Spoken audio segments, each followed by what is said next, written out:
Well, by now we all know about this weekend's massive earthquake in Chile and last month's devastating earthquake, of course, in Haiti.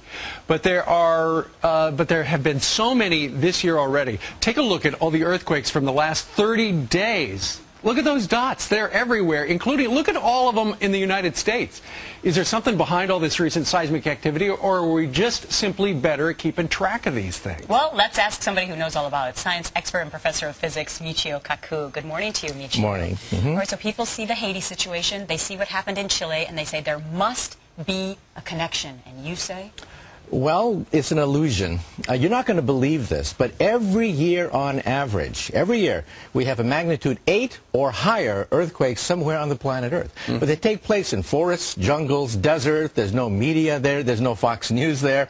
And no one dies. So people forget the fact that the ground is shaking almost constantly under our feet. So the one this past weekend was an 8.8, which is a gigantic earthquake. Humongous, right. But the difference between Chile and, for instance, Haiti is Chile had better building codes, and they were better prepared. That's right. And also the Chilean earthquake took place 20 miles below ground, while the Haitian earthquake took place 8 miles below So the ground. closer to the surface, the worse for the people on top. More destruction. And that's why the tsunami was not as bad as we thought, because the earthquake was so deep below the surface. Right, so we just saw this map with all the dots of all the earthquakes that have happened just in the last 30 days. I think a lot of people in the U.S. would be surprised to see earthquakes in the middle of the United States, not in California where we expect them.